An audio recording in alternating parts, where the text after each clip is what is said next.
Well, hello to all of you. Hello to Bethel Church. It's been a few weeks since we've sent out an update like this, and it seemed like a good time to just talk about a few things and just give some encouragement, I hope, to all of you that are able to watch this video today. The first thing I want to just say is just a big thank you.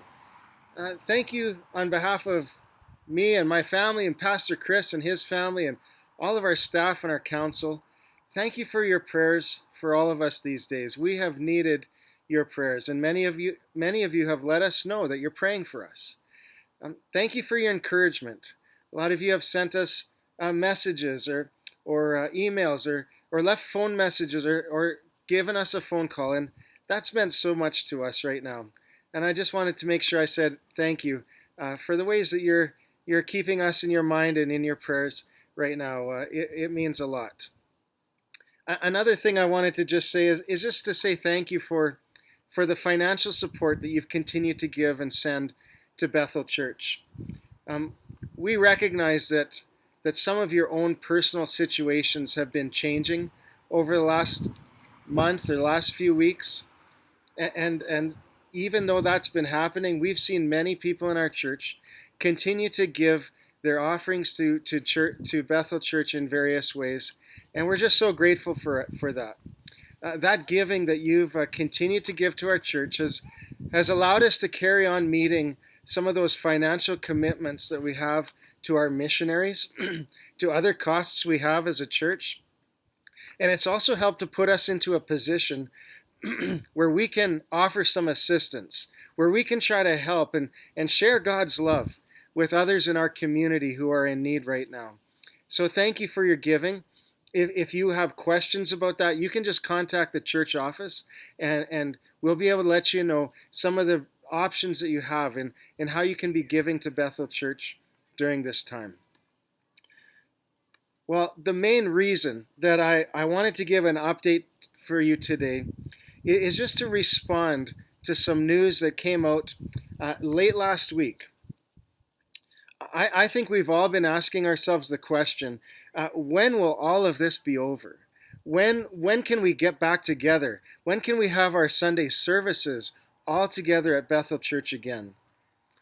Well, we don't know the answer to that yet, but we do know that it won't be for several more months still. On Thursday, last Thursday, Alberta Health Services and the Alberta government shared that they are restricting groups over 15 people from meeting together until the end of August at the earliest. That means that we won't be gathering over the summer months here at Bethel Church. This impacts things like our annual pancake breakfast, our summer vacation Bible school program, our outdoor service, all these things that we look forward to at summertime here at our church. And I think it's important to remember that when things eventually do open up in our province, it will likely be quite slow. A church gathering where there are 200 or more people like our church sitting close together beside each other, all in the same room, that might be one of the last things that the province of Alberta will open up or will allow to happen again. Well, we know that news and updates, they're still coming out every week. And so we can pray that these restrictions will change earlier than expected, but we should also plan and be prepared that it will be this way for several more months still. Our church council and our church leadership, we're going to be talking about our options. We're going to be talking and working to try to find ways to keep connected as a church congregation and to continue our ministry focus as a church. I just need to let you know, I was really discouraged. I was really disappointed last week when I heard that news. It made me really sad. I didn't have a good day on Friday after I realized what that was going to mean for us. I'm missing being together with all of you. And I am grieving the losses that we are all experiencing in our church and in so many areas of life right now. can I try to just share a passage of scripture with you? It's a passage that's just been coming to mind for me over the last few days. In 1 Kings chapter 17 to 19, we read about a man whose name was Elijah. Elijah, in those chapters, he was forced to run and forced to flee and hide from his enemies. He went out in the wilderness all by himself where he was alone. He was distanced and he was isolated from everyone else. And during that time in isolation, he was afraid. He was discouraged. He was depressed. He was alone. He was overwhelmed. And he was very uncertain about his future and about the future. But over and over again, as you read through those chapters, you find that God was faithful in meeting the needs that Elijah had. God provided safety and rest. God provided food and water. God helped Elijah overcome his fear and his discouragement and his depression. In 1 Kings 19, verse 4, Elijah just simply says, "I have had enough, Lord."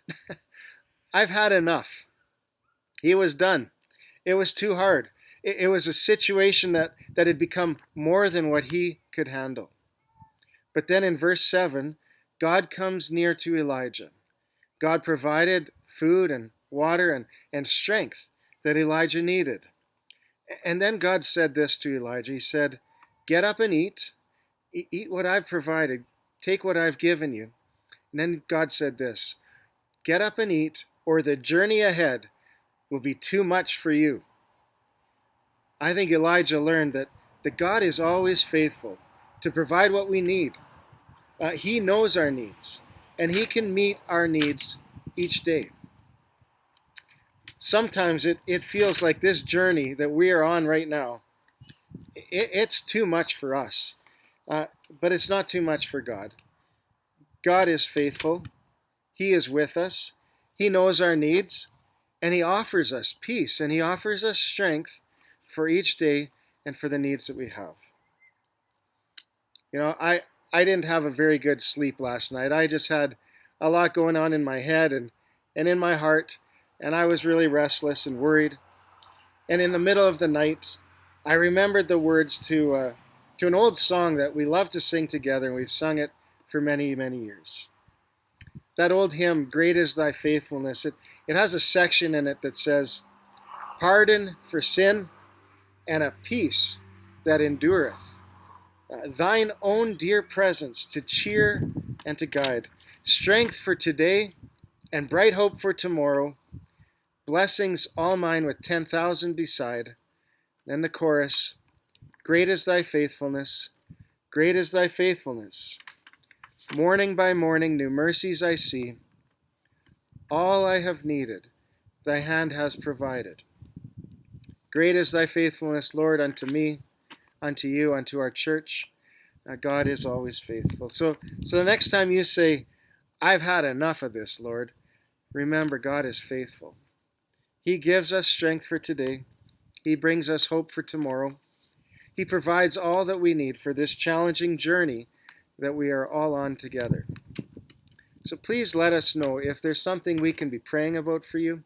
Let us know if there's any needs that we can try to help or be part of in your life. We would love the opportunity to do that. May God bless you today. May the Lord bless you. May the Lord keep you. May the Lord's face shine on you, be gracious to you. May the Lord just turn his face towards you today, the needs that you have, and would the Lord give you his peace. God bless you all. We'll talk again soon.